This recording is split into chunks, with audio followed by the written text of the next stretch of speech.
So today we have with us the Buffalo Field Campaign. And I'm not going to spend a lot of time talking about it because they're going to tell you about it. But we have with us Mike Mease, the co-founder of the Buffalo Field Campaign, and two other wonderful musicians and activists, Goodshield Aguilar and Mignon Gelly. And I'm just going to turn the floor over to the two of you. Thank you. Yeah, we were fortunate to take part in the Peace Symposium this last April. It was a pretty good event held here.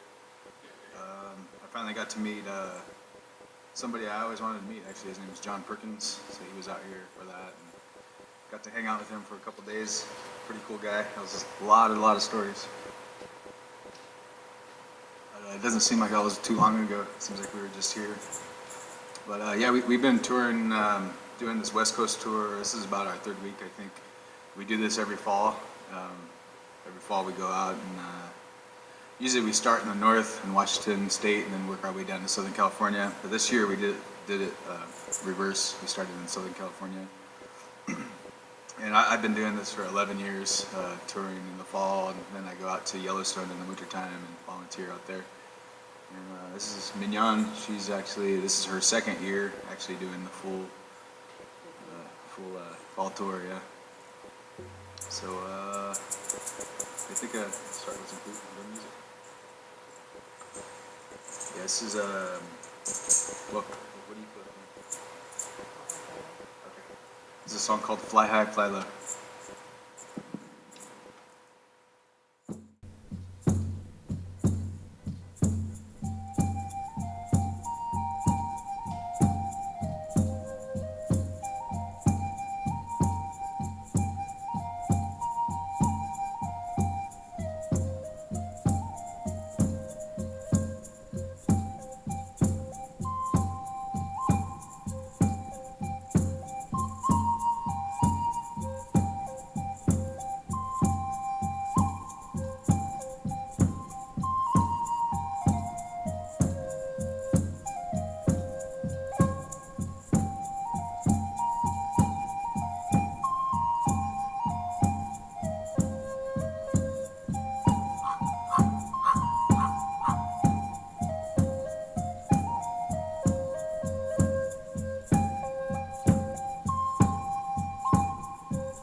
played at Cosmic Pizza last night. It was a pretty awesome venue. I had no idea.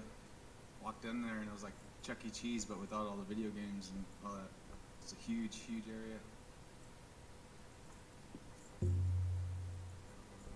This is one called 10,000 Years.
Dusk approached as it cast its giant shadow upon the scape of the land.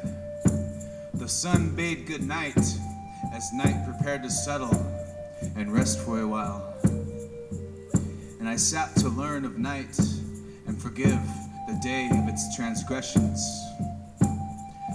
I felt the voice of night tap at my shoulder and beckon me to listen to the wisdom of ages. Friend, night said, I have watched you for some time now, and I have seen you try to clear a troubled mind. Nothing is different than it was 10,000 years ago, yet nothing is the same. The air you breathe, I have breathed so many times before. The wind that tugs your hair, I bring along for company. And the moon that lights your face, I have studied for so many years.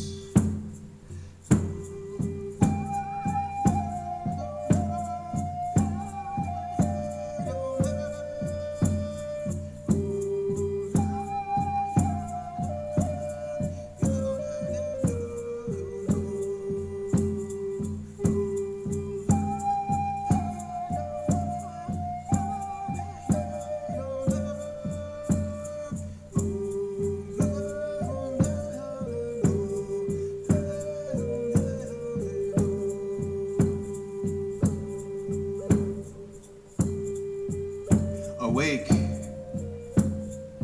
may the dream begin again from its dormant state, as the great floodwaters have now parted.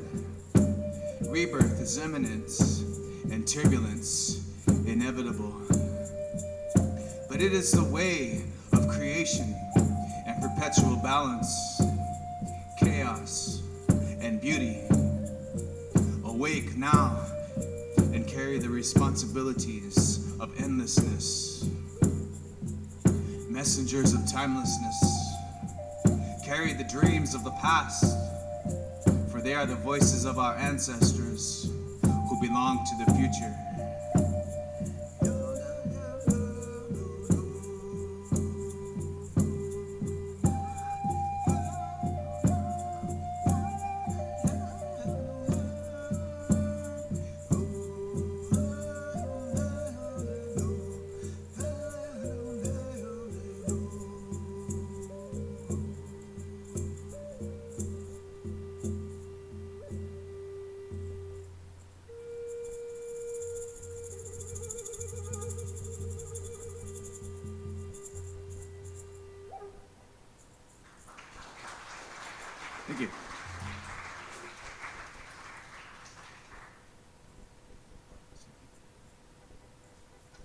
one called Stampede.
Thank you very much. Let's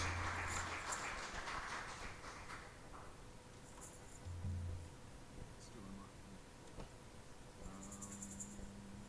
Not that close, just up there.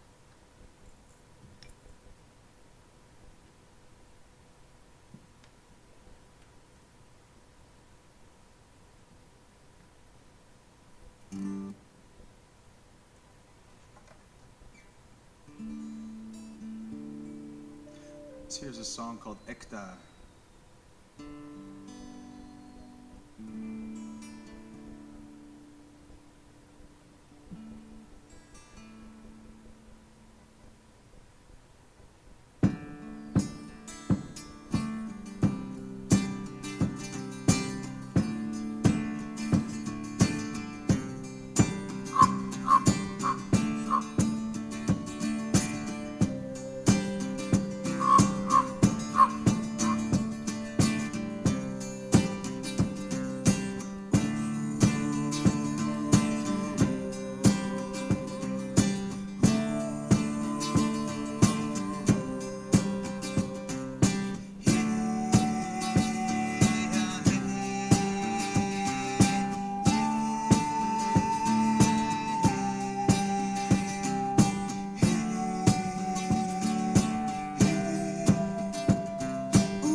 promised land of the people, an immense reservoir for the rain of stars, fire and sun, emerald fields, and azure sky.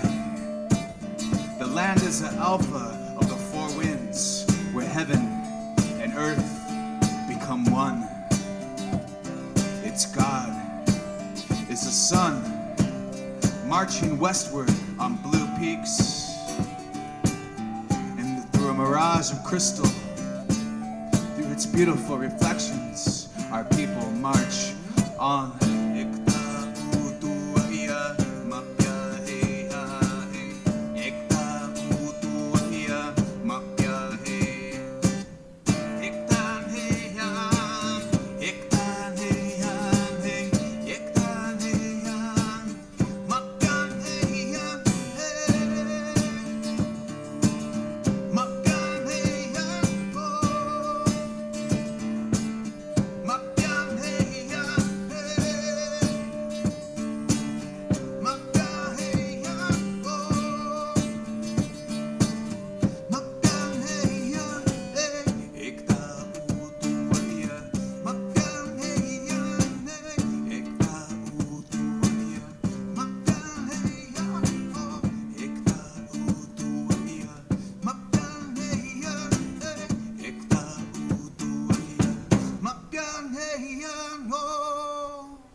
Thank you.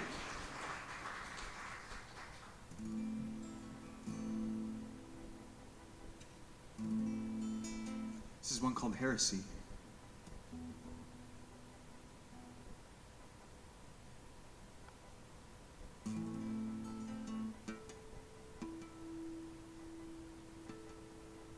I actually wrote this in 2002.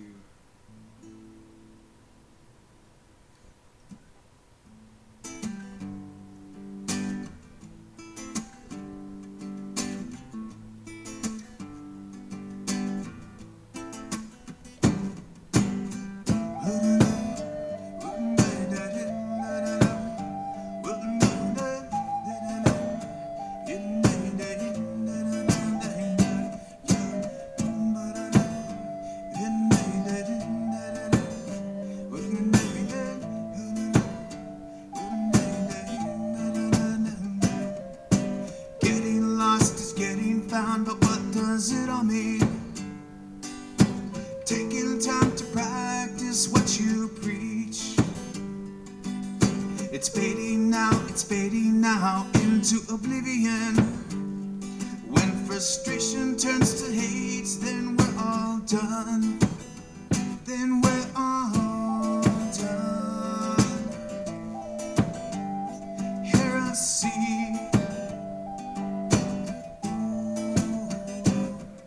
You tell yourself that's just the way it is. Television keeps the people ignorant.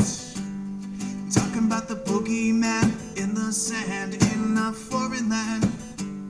Much united, we misunderstand. We misunderstand.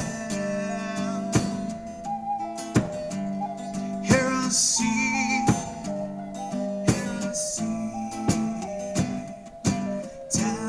Taxes, paying for this game. Politics, shenanigans are all the same. Just like axes coming down on you. The IRS and Uncle Scam, they both want you. Well, they both want you. Heresy.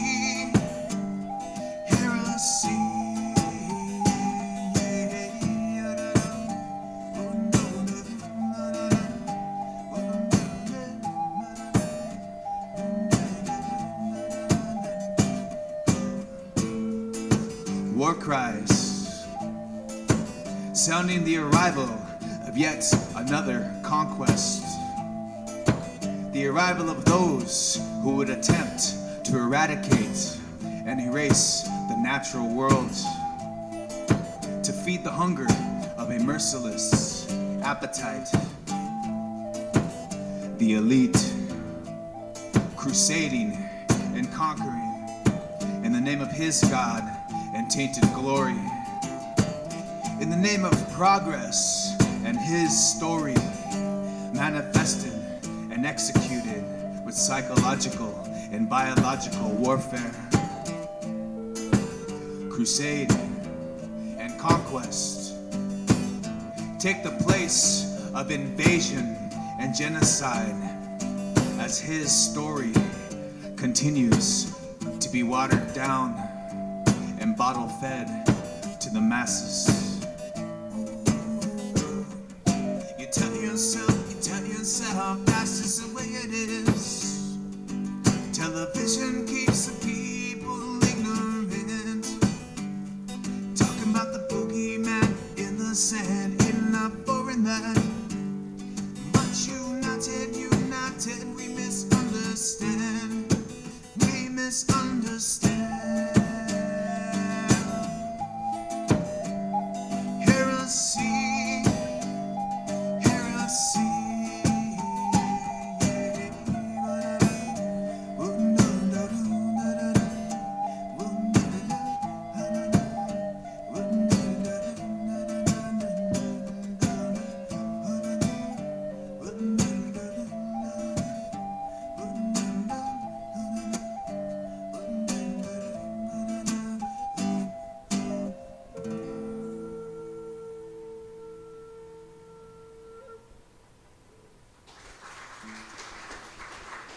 Thank you.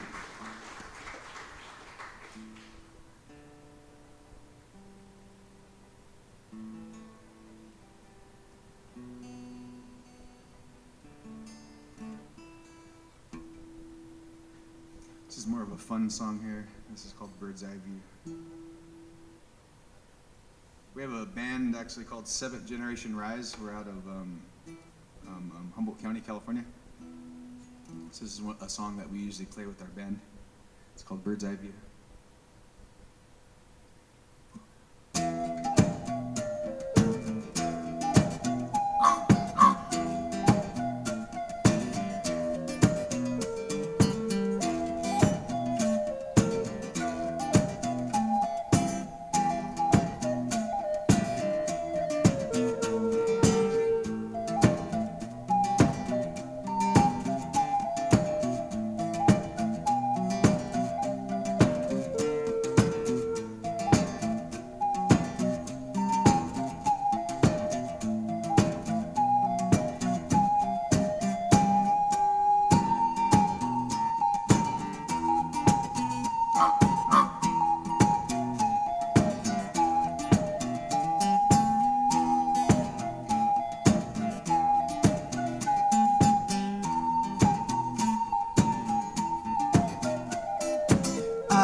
Eyes like a full moon rising,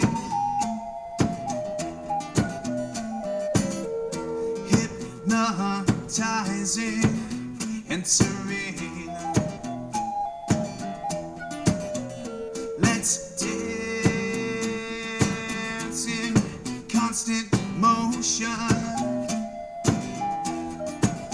'cause I've got bird's eye view of distant dreams. Escape to a lunar fortress, let our thoughts just float away. Embrace a full spectrum, look past the shades of gray. Consciousness is bliss, let's reminisce on that we've been through. A bird's eye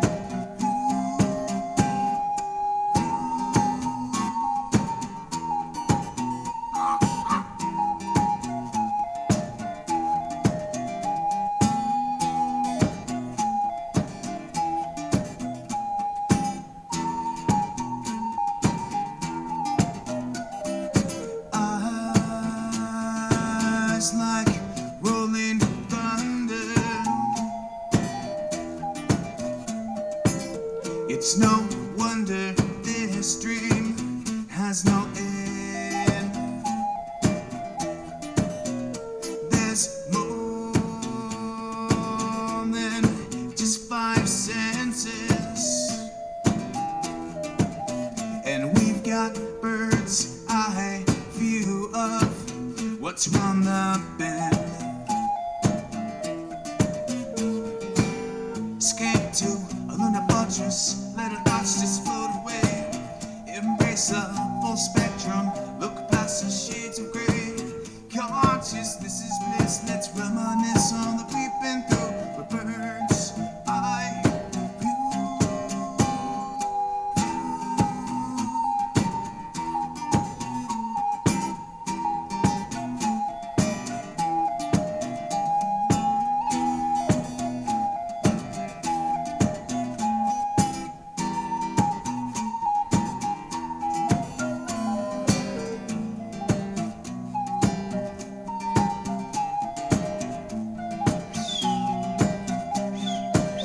to a lunar fortress, let our thoughts just float away. Embrace a full spectrum, look past the shades of gray. Consciousness is bliss, let's reminisce on the we've been through. The bird's eye view.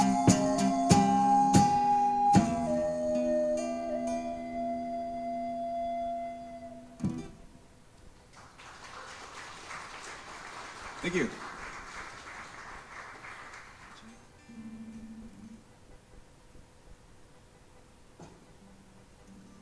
This is one called Iron Horse.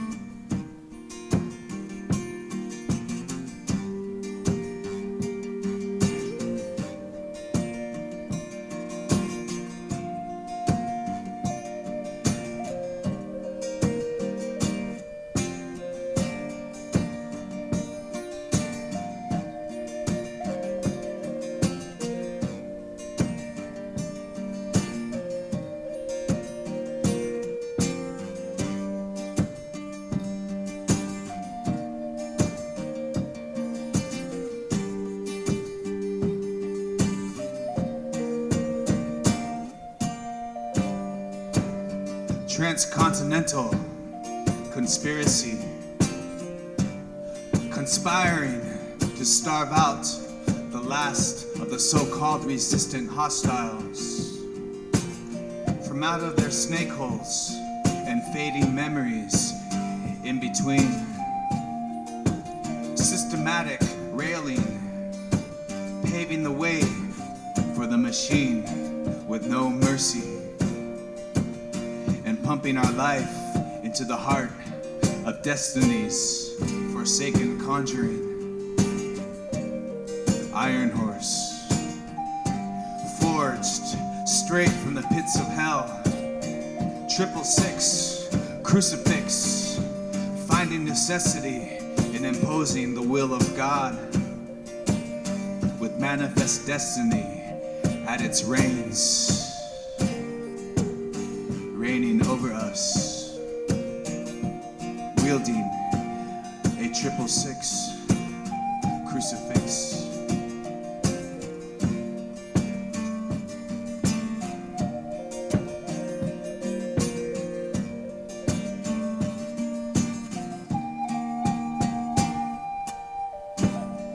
Iron Horse, born of abomination, manifest destiny at its reins. You have marked the beginning of a great sadness for our people, and the blood of our beloved buffalo have stained these plains forever. We see before us our ways of life nearing oblivion, but we will walk this trail of tears for 7 generations, and there will then be a great awakening which will breathe life once again to the fire with no end. As individuals, we are much like fingers and can be easily broken, but when we unite, we make one mighty fist. It is a good day to live.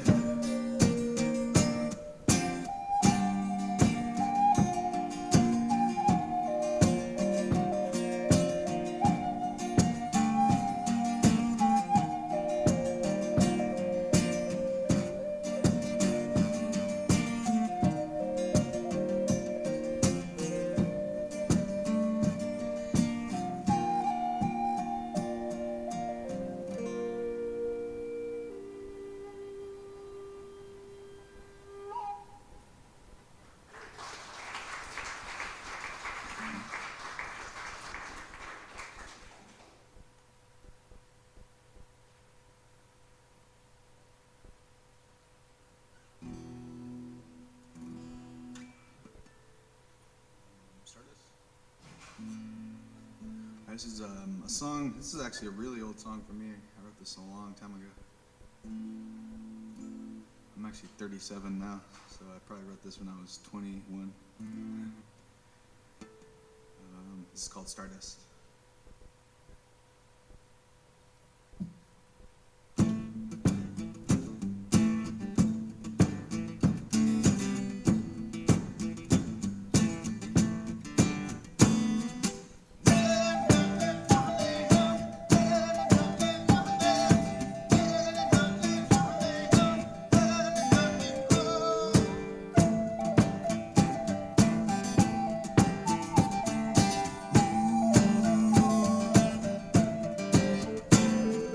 Face to the east in the rising sun. The stars on sleep as a new day comes. Winding on this road that never ends. Listen to the voice that the spirit sends. Stardust. Eyes. Face to the north where the red road goes. Round and round as the north wind blows. Wind down this road that never stops. The spirit still goes when the body drops. Questions that you long to know are answered with some time alone. Sitting on this hill, I've come to realize that we're just leaves from different trees, but we all see through stardust. Eyes.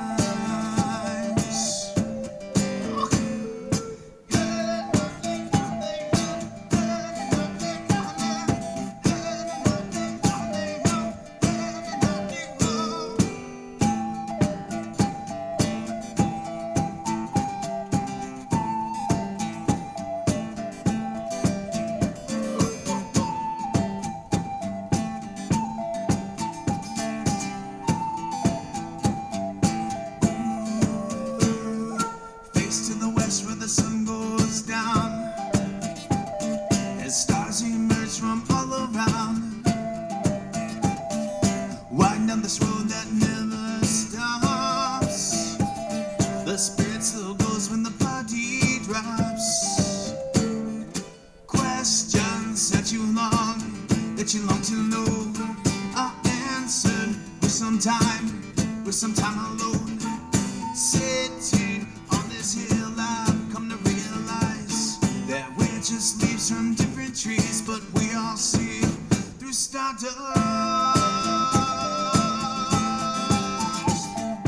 Eyes. Stardust.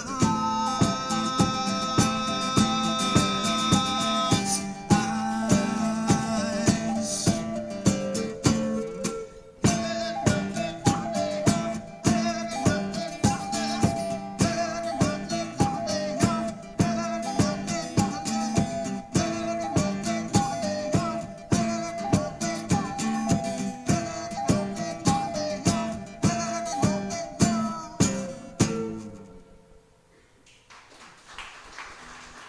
Thank you.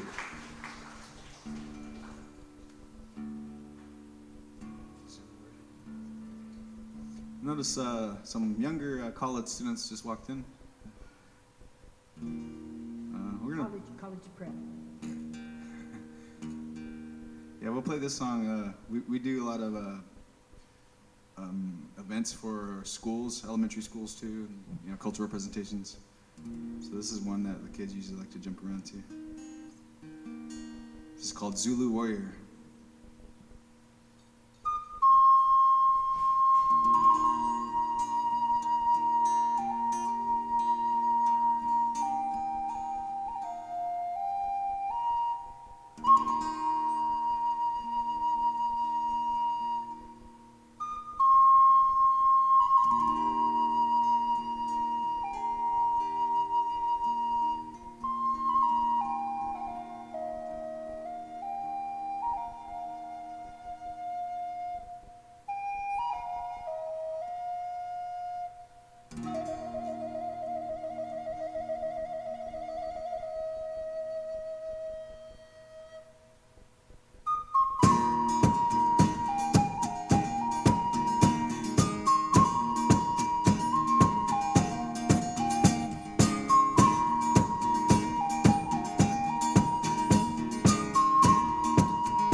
Thank you.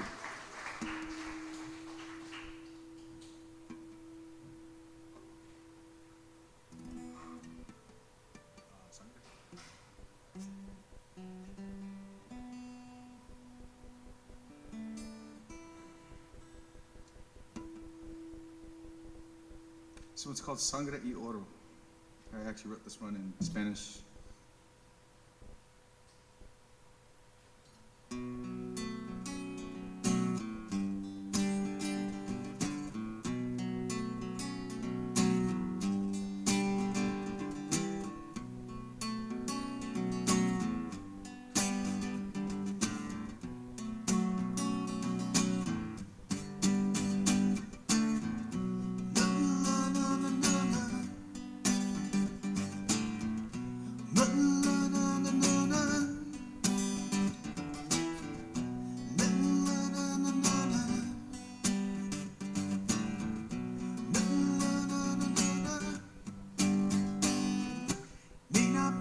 Santa María, conquistadores de España, siempre quieren sangre y oro. Los diablos blancos quieren todo en el nombre de Dios, en el nombre de Dios.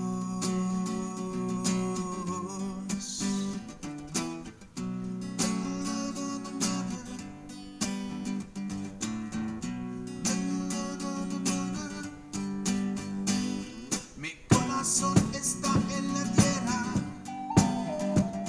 mi sangre rojo es en los ríos, águila para arriba en el cielo, para este luchar no tengo miedo, en día, mañana, por vida, en día,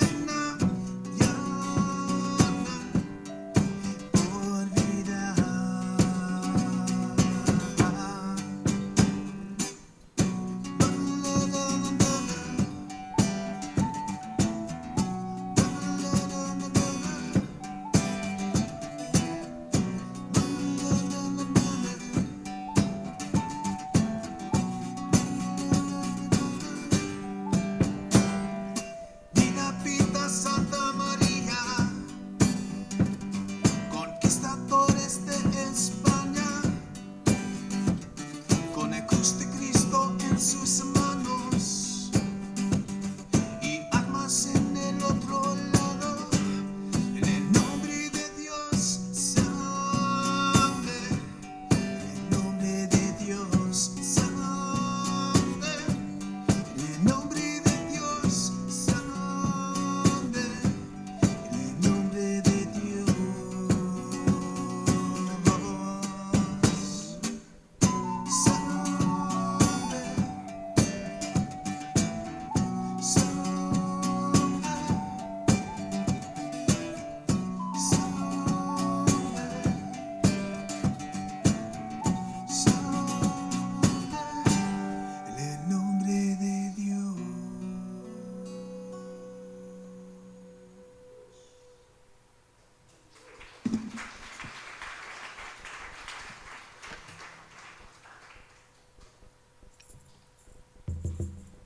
I'll do a couple more flute and drum songs here.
the oldest known instrument in the world is actually a drum.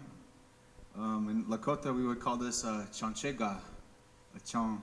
Anything to do with, like, we have a lot of words that end with that begin with chong. And our word for the heart is chante. A lot of other words I could name off, but chanchega means a piece of the heart. And in our old creation story, it says that in the beginning there was just a vast emptiness of, well, I don't know if you call it empty. It definitely had a lot of energy, but it was all expanded, and it was the sound of the first heartbeat that started to pull all that energy together. And eventually things were created, like the stars, the cosmos first, the macrocosm, and then eventually it got down to the microcosm, down to little bugs and everything. But the more closer you look at atoms, which are the little tiny things that make up cells and everything, it actually looks like outer space, and there's the same patterns out there that we can find inside anything, even things that we don't think are alive, like rocks. We believe that rocks are kind of like a flash drive. They hold memories, and when we have our sweat ceremonies and you put that fire to that stone, it brings it back to life. So literally, when you put water on that stone and it starts hissing back at you, it's speaking, it's releasing all those memories. So when we breathe in that steam, we're communing with all the elements, really. All the elements are present in a sweat lodge. And the second oldest instrument on the planet is the flute, actually. And every culture in the world has a version of the drum and the flute, which I think is really cool. And where I live on the Yurok Reservation in Northern California. They have drums too, and they're actually square, but they don't use them for ceremony. They only use them for gambling, which is kind of an interesting thing. I don't know if anybody's been to a stick game or hand games, they call them too. But yeah, it's I guess it's thousands and thousands of years old. Even before casinos, they used to gamble for shells, and they took a lot of pride in wearing where I live, Dantelia shells. That kind of showed your wealth was measured by how many salmon you had hanging, and how many shells you were wearing. And as far as I know, Lakotas, we weren't much gamblers. We didn't have time for that. We were always following the buffalo, following our food. But I think we'll play one more here. This is one that Mignon wrote before we met. It's called World Fest. You guys like these buffalo up here? Yeah. Okay, this is for the buffalo.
Thank you very much. Hey, thanks for dancing, guys.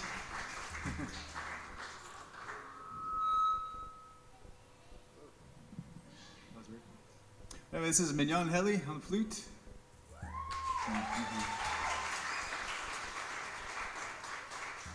And my name is Good Shield Aguilar, and we're happy to be sharing music with you today.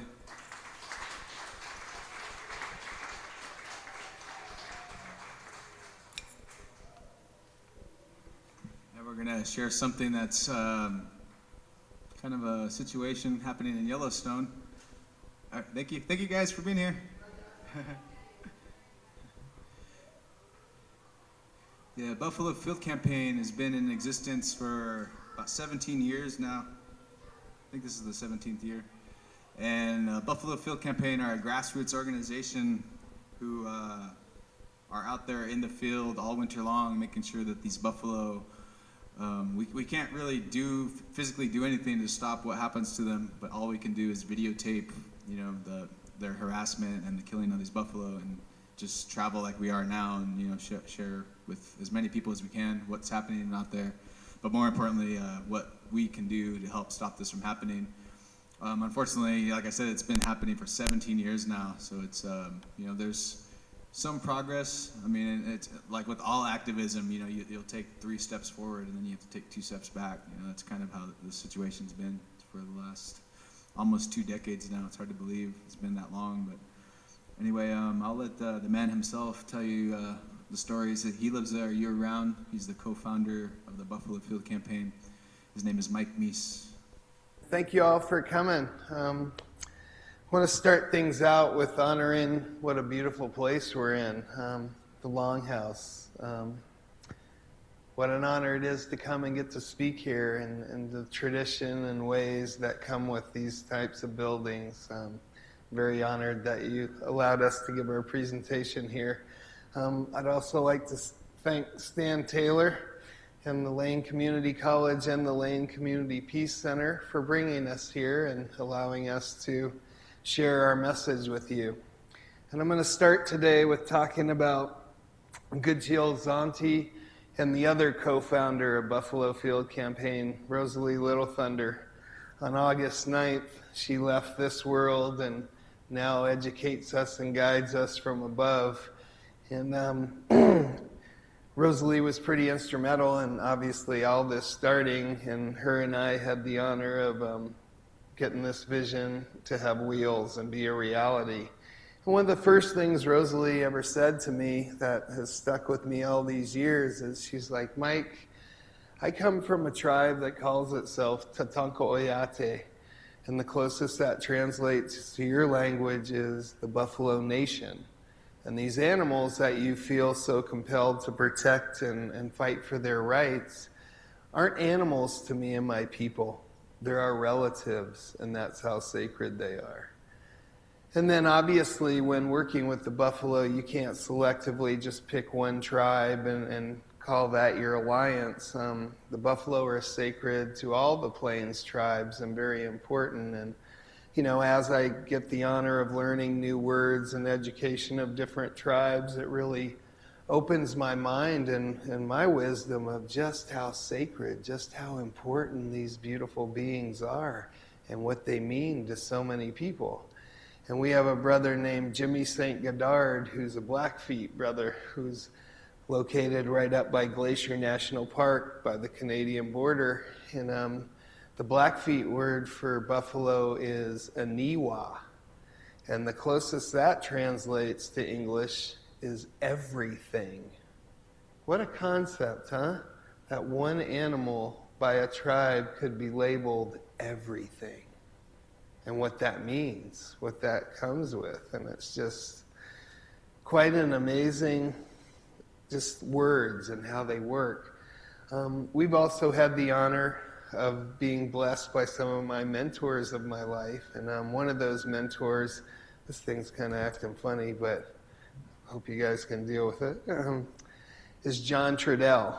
And I don't know if all of you are familiar with John, and I won't go into his resume because his resume is almost as big as his FBI file, and it would take me quite a while to explain to you all this.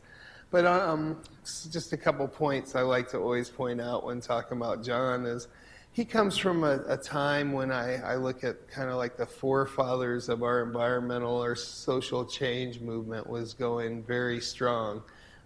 He was an active member of the AIM group, American Indian Movement, and he dedicated his life to that, and from that came grave consequences.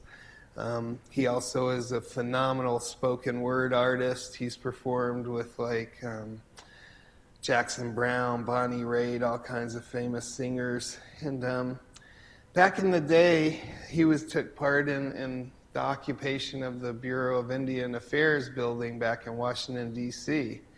And they occupied that building for almost 90 days before they were kicked out and got taken over. But one of those days, John went out on the front steps in front of the media and the world, and he dared to burn an American flag on camera.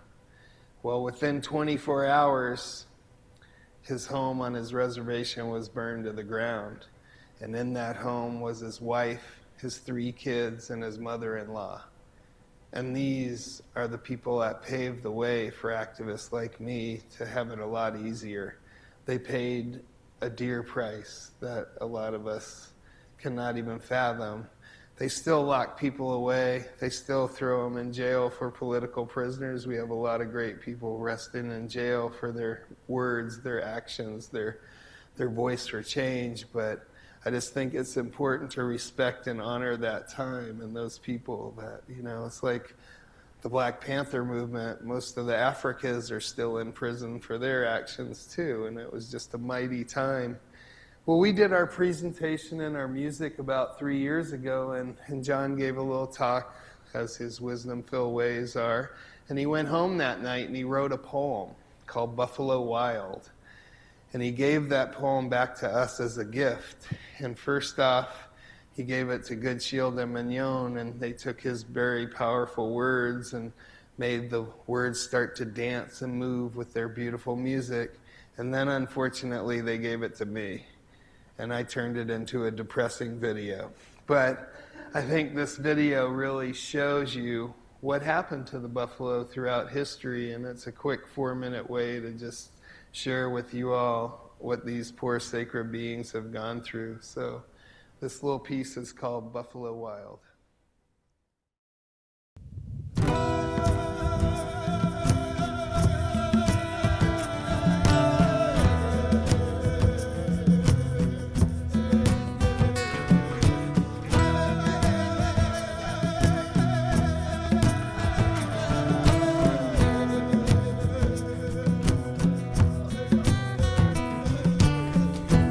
Been living with a fugitive inside of us, like buffalo wild under a buffalo sun, running in a closing-in, maddened world, racing against the predators of spirit. In facing off with progress's addictions, civilized destruction's wanting habits, polite or violent, whatever it takes, with guns and laws and truth that lies. Domesticating the natural for harvest, threatened by what nature made free, with civilized rational aggressions, wreaking blood havoc. And no feeling of tomorrow or the ancient, in the plunderings of all our relations, the business of collateral damage, profiteering maximized in the carnage, running in a closing-in, maddened world, like buffalo wild under a buffalo sun.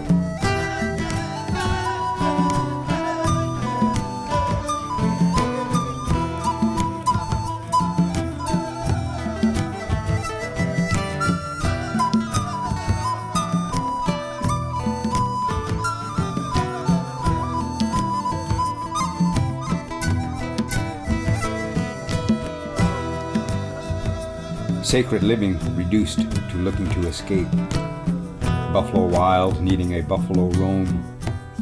Between earth and stars, breathing free.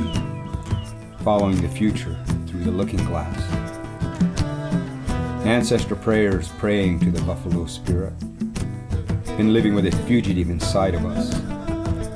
Feeling the human part of buffalo dreams. In the reality of all life is sacred. With buffalo medicine as one of the gifts.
So, not probably the most uplifting video you've ever seen, but unfortunately, this is the reality of what happened to these sacred buffalo on this continent.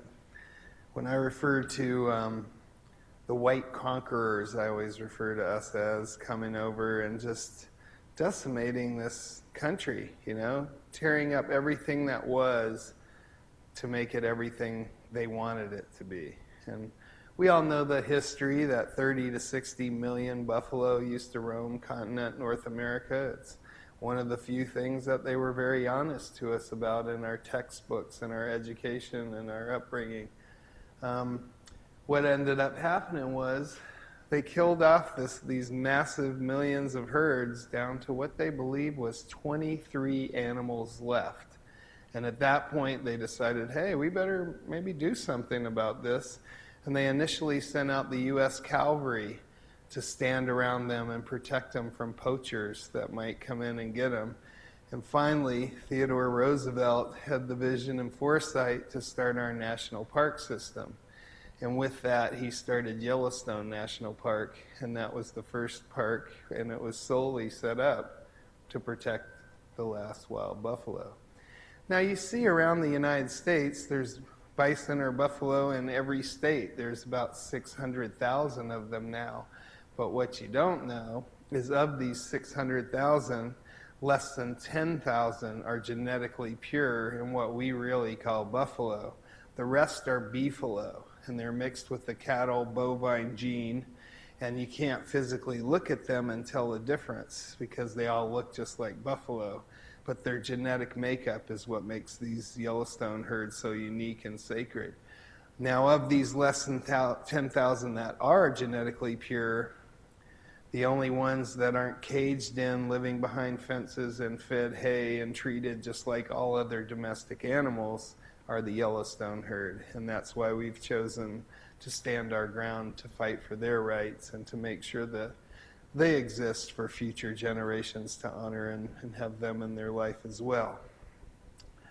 Now, when they started this process of trying to bring back the buffalo, it was rather naive science times, and they brought in some other herds from other places that were purebred and had them out on this Lamar Valley Buffalo Ranch. And they brought in domestic cows and fed the baby buffalo, for some bizarre reason, domestic cow milk. And this is where the problem started. At that point, all our wildlife in the Yellowstone ecosystem was given this disease, brucellosis. Now, brucellosis is a non-life-threatening, non-passable disease unless it's under really unique conditions. And so it's not really a hysterical, thing we need to worry about. Basically, the only way animals transmitted it to one another is through an aborted, infected fetus that lays on the ground, and then they expect vegetarian animals to come up and eat these or eat the grasses surrounding these areas. The disease dies in 50 degrees sunlight immediately. It's not an epidemic. And the most ironic thing of it all is the buffalo have never transmitted the disease, other than one scientific experiment that was conducted at Texas A&M University. Essentially, they took the disease, rubbed it on their nose and genitals 3 times a day, and hey, guess what? They got the disease to transmit. But in a real-life situation, which we actually have, Teton National Park, which abuts Yellowstone to the southern end, was only allowed to be open because most of that land was donated by the Rockefeller family. If they honored these old grandfather cattle grazing allotments that exist within Teton's park's boundaries. So for the last 50 plus years that this park's been in existence, you've had these quote unquote diseased buffalo intermingling with what I like to refer to as the holy cow, and there's never been a case of transmission. 50 years this has been going on. And then we come into the next hypocrisy of all this, and it is elk. The elk also have this disease. The elk have transmitted the disease to all 3 states surrounding Yellowstone, Idaho, Wyoming, and Montana. And yet elk are not even listed in this brucellosis management plan that is enabling all these animals to be killed. Now, why is that? Well, a lot of large trek ranch owners, when they open their land up to hunters through the state programs, in return they're given trophy elk permits. And so they'll get like 5 or 10 bull elk permits that they turn around and sell to trophy hunters from around the world, and they get anywhere from $5,000 to $10,000 for each elk that's harvested on their land. Little bit of incentive for them. The next thing too is most people that live in the West, myself included, are hunters. That's how we survive. That's what we do. And and so it would divide and conquer a lot of their own base if they were to go after the elk. So why is it? It's not the disease, obviously, if they have another animal. Well, it's all about grass and which animals get to eat it. Now, in the state of Montana, because they don't want these wild buffalo to have any access to the grass, they are labeled as an animal in need of disease control. So they have no wildlife protections, they have no anything, and they're just considered a nuisance. And they have demanded that the state of Montana, or that the park, never allow them into their state, and that if they are going to keep them, the population can never exceed 3,000. None of this is scientifically derived. These are just numbers dictated by the state of Montana. And then you come into public lands grazing, and another welfare project I like to refer to that the U.S. taxpayers fund for the cattle industry. On our national forest, on our public lands, we, the U.S. taxpayer, build fences around certain areas. We then build road structures in and out, and then we put in watering systems, all paid for by you and I. And then these cattle leasers of the land can bring out their cows and put them on this land. Now, the cost to them is $1.50 per cow-calf unit per month. That same cost on private lands is $15 to $20 a month. So you see, when you're bringing thousands of cows out to our national forest, it's quite a little bit of savings paid for by you and I. And ironically, this whole slaughter is funded by you and I, the taxpayer, for the sole benefit of the Montana livestock industry. Now, cows, say what you will, are non-native species to this continent. They were brought here by Europe, and it's not really their fault that they're what I refer to as an invasive species, but they don't know how to live here. They've never lived here. When you watch a cow in a field, you'll watch how they'll eat every blade of grass right here, then they'll take a step, they'll eat every blade of grass right there. They'll take another step, and they'll eat everything in their path. And unfortunately, their hoofs are shaped without a cliff. They're all flat, and So when they walk, they compact the soil and they ruin it. And so you have a serious problem with how the whole West is being torn up by cows. And once again, the U.S. taxpayer is funding the bill for all this. So in this management plan, in this zero tolerance of keeping this population to 3,000 animals, they have incorporated numerous tools to do that. And when we get back, starting in November, there's a buffalo hunt. And residents of Montana can put in for a lottery and come out and actually shoot these animals when they dare cross the border. And literally, there's hunters standing at the border awaiting them to dare to take a step across it. They've also, unfortunately, talked 4 different reservations into coming and joining in the hunt. And the lure is that we will recognize you have treaty rights if you come and hunt when we tell you to. And so the tribes have been coming down and having to take part in this hunt to have their treaties recognized both by the state and federal governments.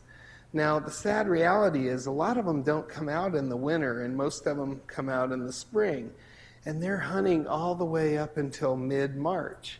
Well, no hunter in their right mind would hunt January, February, March because these animals have just survived a Montana winter. They're at their last fat reserves, they're just barely surviving, and they're waiting for the first green grass shoots to pop up to rebuild their nutrition and get back on their legs.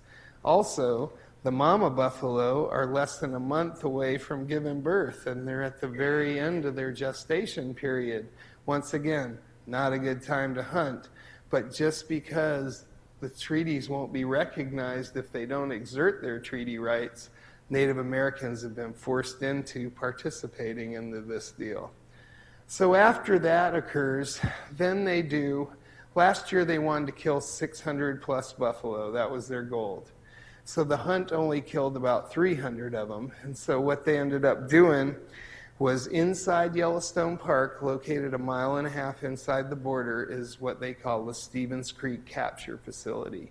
And they'll bribe the buffalo in with hay and get them, because winter there isn't much food around, so they see a free meal, and of course they're going to come take advantage of it. And they go into the trap, and then they load them onto 18-wheeler double-deckers. You've probably seen those cow trucks going down the highway. And they force wild animals onto them, and then they cart them off to slaughterhouses. Well, wild animals, when confined, don't know how to act, and they gore each other, and they just start going crazy in there, and it's just insane what happens inside this procedure.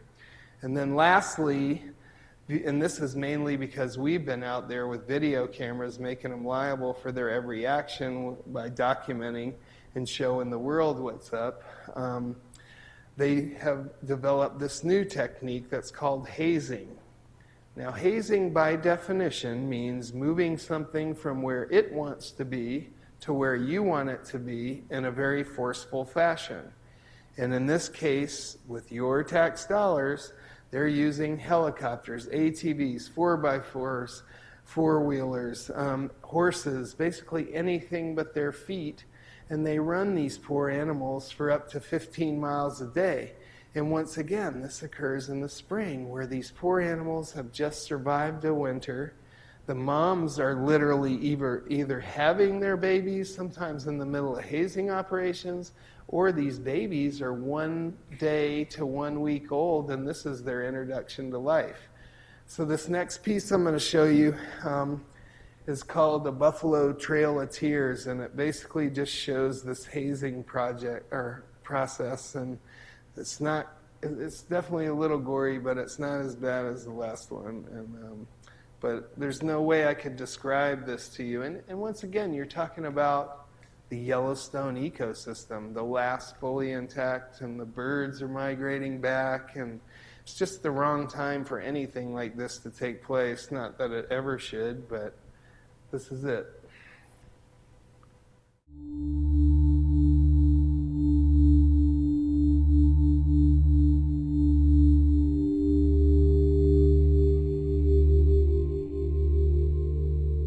springtime in Montana. It's buffalo calving season in Yellowstone. Their instincts point them in the direction of fresh green grass to ensure their next generation's survival. Each year they wander outside the Yellowstone National Park boundaries into the West Yellowstone region. They are then subject to a taxpayer-funded management program consisting of hazing them back into the park. The introduction of life for these buffalo calves is a 15-mile haze in one day. The hazing starts at Denny Creek, 7 miles outside of Yellowstone Park.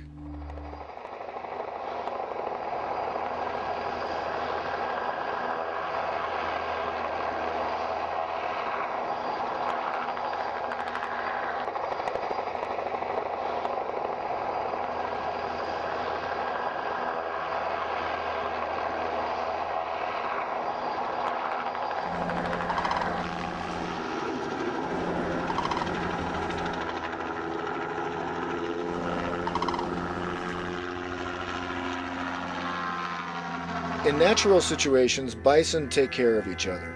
Under extreme conditions, they react differently.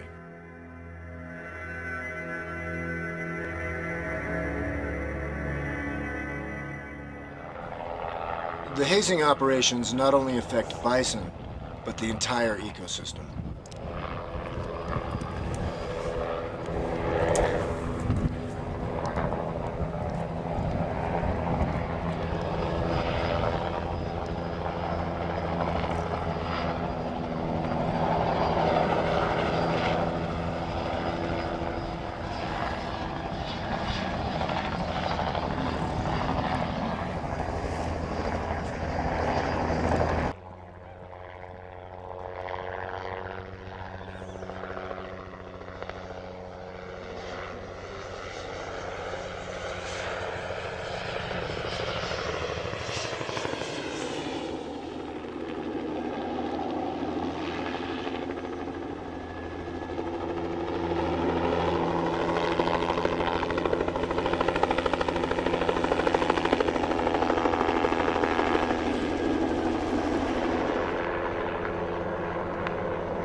These hazing activities remove wild bison from their native habitat in Montana.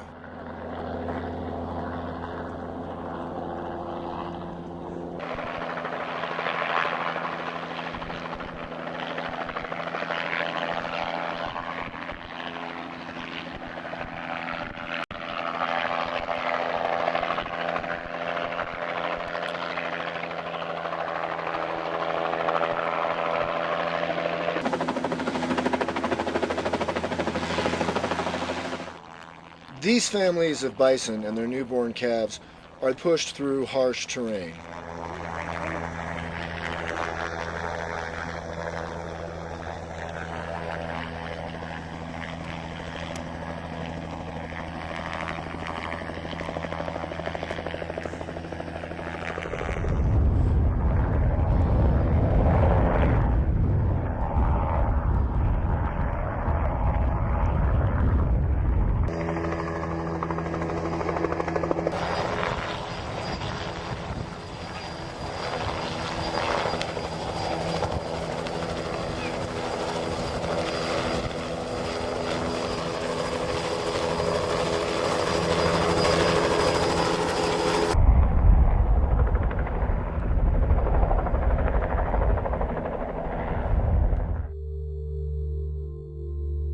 After a night of rest, day 2 starts another 15-mile haze further inside Yellowstone Park.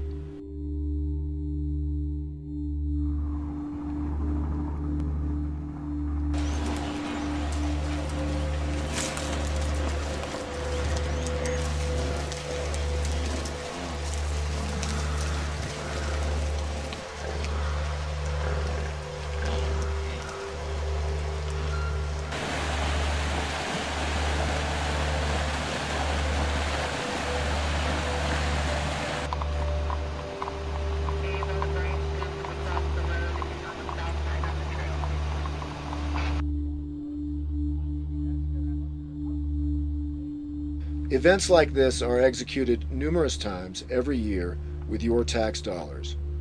To date, $40 million and growing.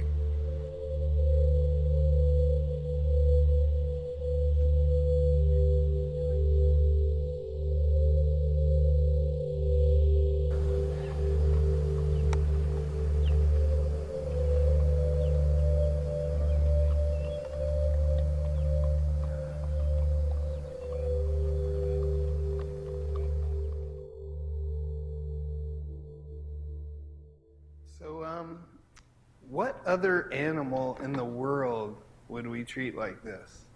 Brand new babies. I mean, this is just probably one of the biggest insults of humans treating a species a certain way that I've ever seen in my life. So 3 years ago, we get this call, someone that lived on the South Madison River, and they're like, hey, we got this buffalo baby sitting in our yard and there's no adults around it. Is there anything you guys could do to help it?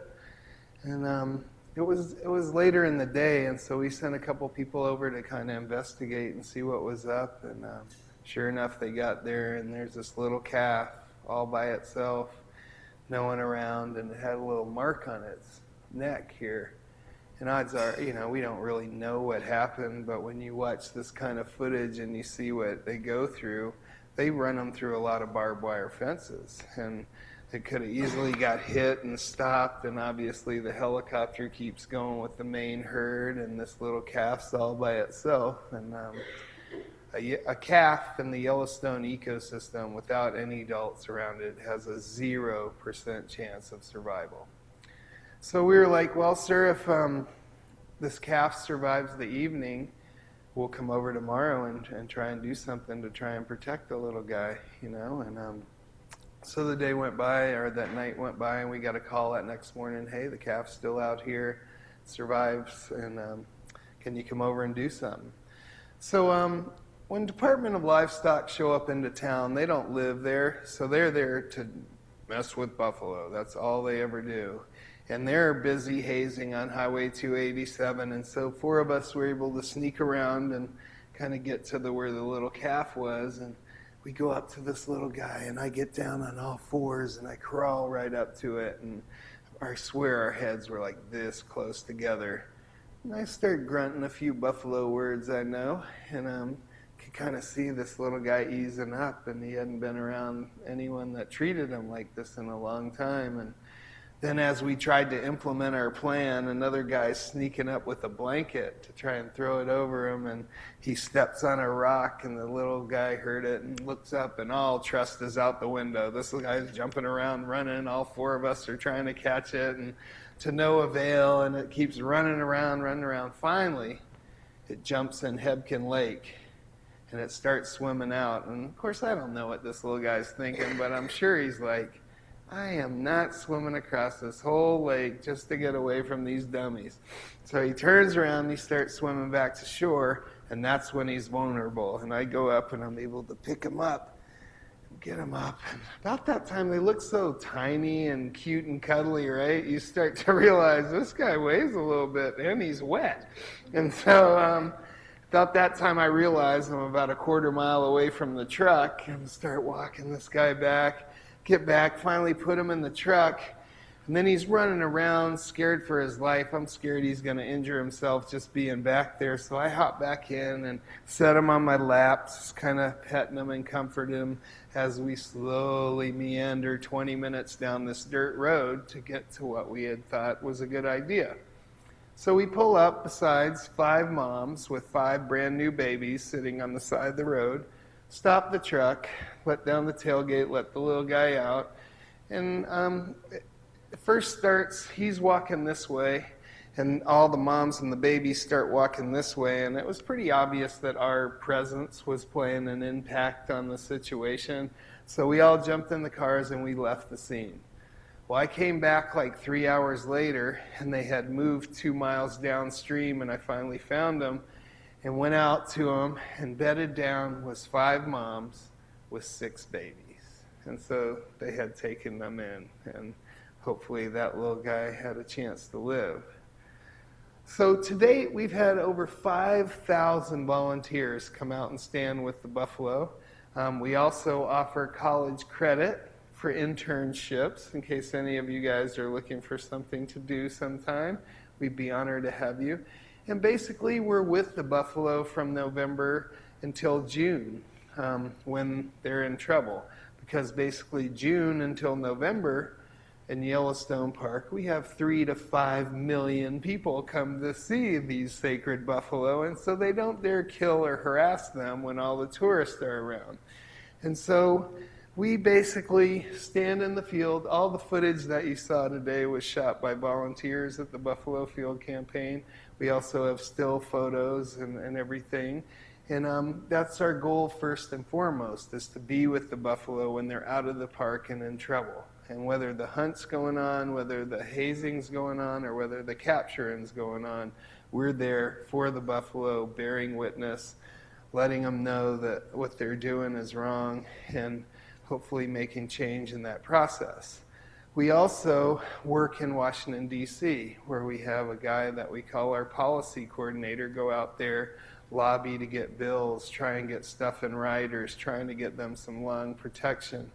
On the back of on our sheet back here, there's a little sign-up sheet, and it will get you on our mailing list, but it's also a petition to get the Yellowstone bison listed as an endangered species under the distinct population clause of the Act.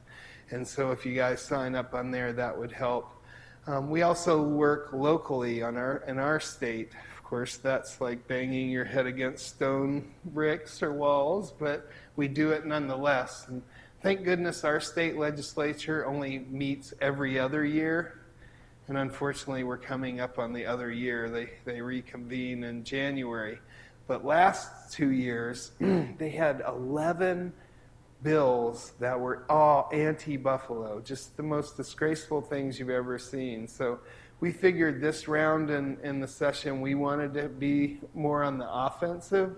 And so we met some senators and Congress people that really agree with what we're doing. And currently we have 3 bills drawn up. We're going for 4. We don't have a chance in hell that they're going to pass, but at least we're going to have to listen to them make these arrogant, out-of-their-mind statements saying why we need to kill and harass buffalo so they can be on the defense for a change, and we'll see how that goes.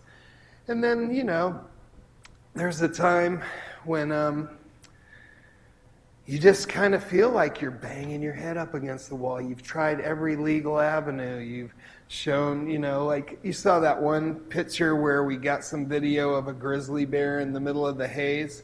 Well, because grizzly bears are protected under the Endangered Species Act, we were able to shut the helicopter down for a whole year because we got that footage. But for the buffalo's sake, there are no laws. There is no protection, and it's just depressing. So, after years, this young brother came out named Comfrey, and he was just so frustrated. He'd written all his letters. He'd done everything above the law that he could possibly do. And while they were capturing and sending him to slaughter last year, he just got fed up and said, you know what, I'm going to do this action for me and to get my peace of mind. So instead of me telling you what Comfrey's thinking, I'm going to let him show you. And this will be the last video I'll be showing today.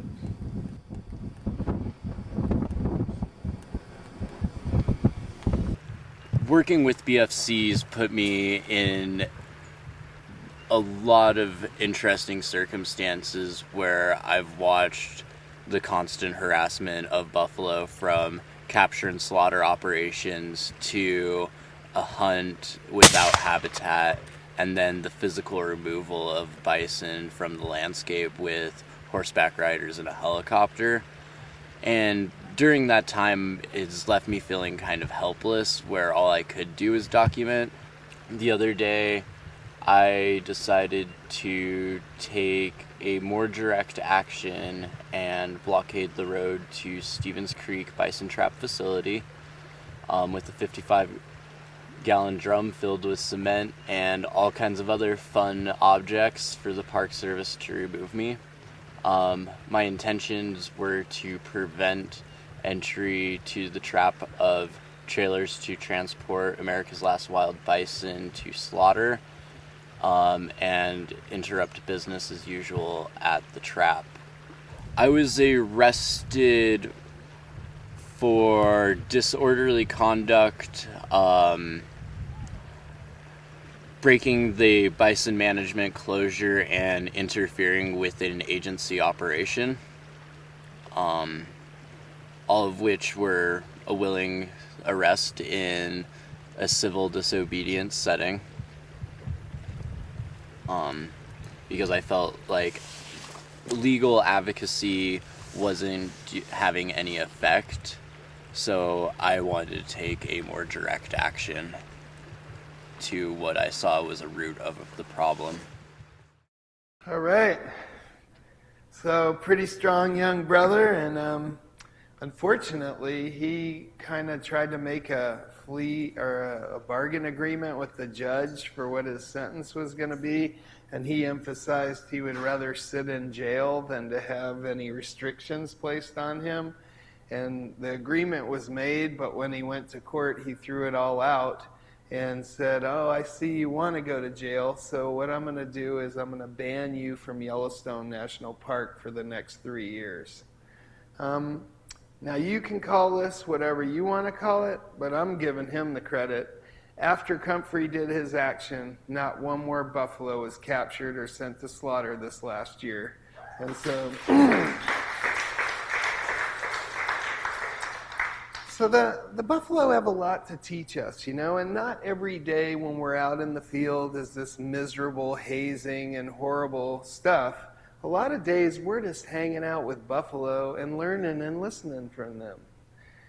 And the buffalo have a lot to teach us. You know, we live in a world where we have leaders, but they've pledged their allegiance to the 1% that funds all their campaigns and gets them all elected.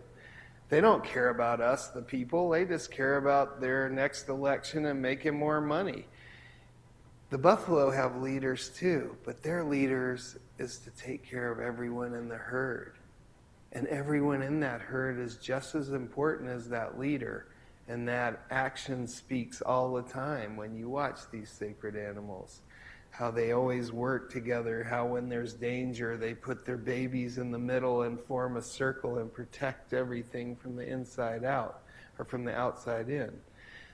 They also, when you see these horrible hunts take place, most animals, when they hear a gun and one of them gets shot, the rest of them scatter. The buffalo are the exact opposite. When they see a brother or sister get shot, they all come over to check out what just happened.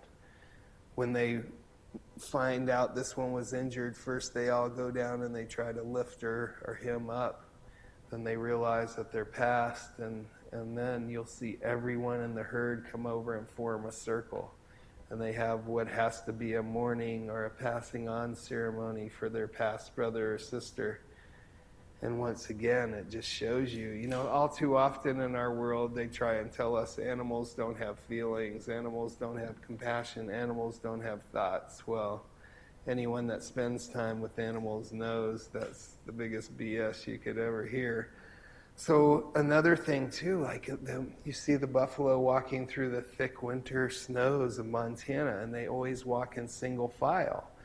And when the lead buffalo, he or she, gets tired or exhausted, they step to the side, let the whole procession go on, and then hop on at the very end where all the work has been done, and it's the easiest. And they just have a lot to teach humanity if we could sit and listen and watch and learn from these guys, because we are a tribe. We are, you know, I've been an environmentalist for 30 years, and I've watched campaigns fall apart almost over dietary issues and just ridiculous things, you know, that just embarrass me, you know, because what do you think when we're infighting happens? That 1% just giggles at us and says, "Carry on.